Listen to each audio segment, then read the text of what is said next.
Japan کے doctor نے research کی کہ اگر کوئی سال بھر میں 20-25 دن بھوکا رہ لے تو اس کی جو بھوک ہے وہ کینسر کا علاج بن جاتی ہے، کیونکہ انسان جب بھوکا رہتا ہے تو جو کینسر کے سیلز ہوتے ہیں جسم کا باقی حصہ ان کو کھا لیتا ہے۔ اب جب اس نے یہ ریسرچ دنیا کے سامنے پیش کی کہ وہ کینسر کا تقریباً علاج ہے تو نوبل پرائز مل گیا اس کو۔ ہمارے یہاں کیا ہے؟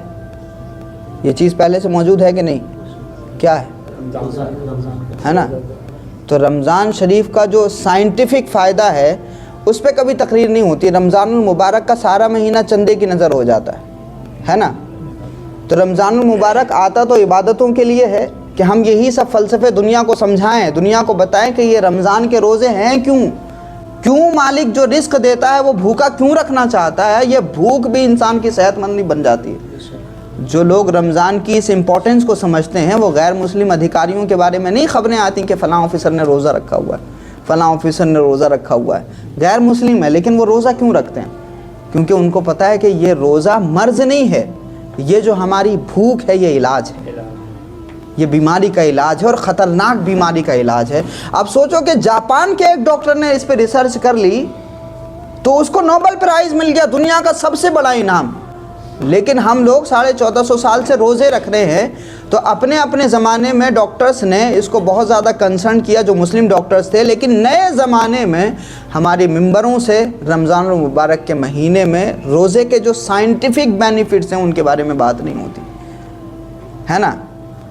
بس یہ بتایا جاتا ہے کہ بھئی روزہ رکھنا چاہیے، روزے کے یہ مسائل ہیں، اگر آپ نے بھول کے کھا لیا تو نہیں ٹوٹے گا، اگر آپ نے ایسے کھا لیا تو ٹوٹ جائے گا، اگر آپ نے یہ کر لیا تو وہ مسئلے تو بتاتے ہیں، بتائے جانے چاہیے، لیکن صرف ایک مقصد نہیں ہے اس کا۔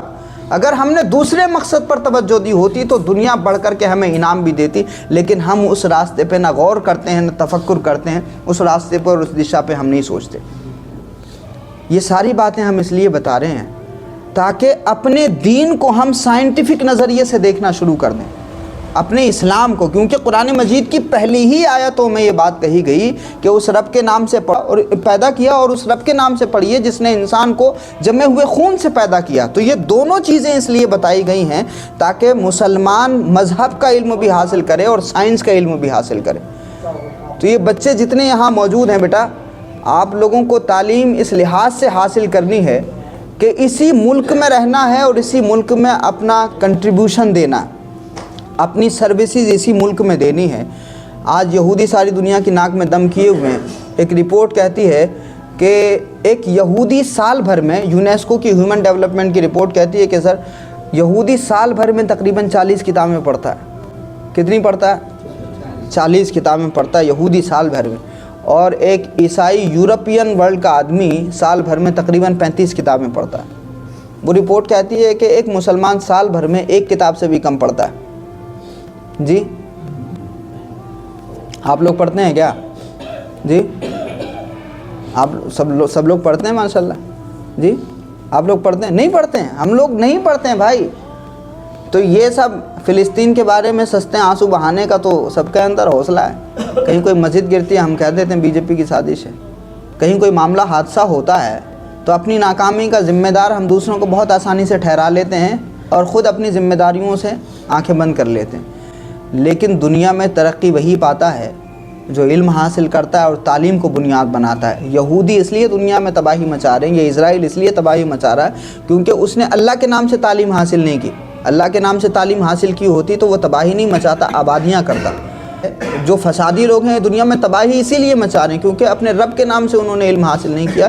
اس وجہ سے ٹیکنالوجی ایسی ایجاد کر رہے ہیں جو انسانوں کے لیے گھاتک ہے، ایسی چیزیں بنا رہے ہیں جو وائرس پھیل رہا ہے جن کے ذریعے۔ لیکن اگر مسلمان علم حاصل کر کے اس مقام پہ پہنچے گا تو وہ اگر ہواؤں میں اڑے گا تو کسی بستی کو اجاڑنے کی کوشش نہیں کرے گا، بستیوں کو آباد کرنے کی کوشش کرے گا، ہے کہ نہیں؟ لیکن ہمارا مسئلہ یہ ہے کہ ہم لوگ سال بھر میں ایک کتاب سے بھی کم پڑھتے ہیں۔ حضرت سلیمان علیہ السلام کے بارے میں یہ بات بتائی گئی کہ جناب جبریل امین علیہ السلام تشریف لائے۔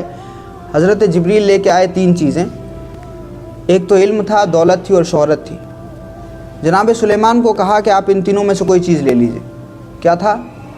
علم، دولت اور شہرت۔ ہم میں سے کوئی ہوتا تو کیا لیتا؟ جی نہیں، یہ تو سب کہنے کی باتیں ہیں۔ یہ تو سب کہنے کی باتیں ہیں، ہے نا، سب دولت ہی لیتے، لیکن جناب سلیمان علیہ السلام نے کیا لیا؟ علم لیا۔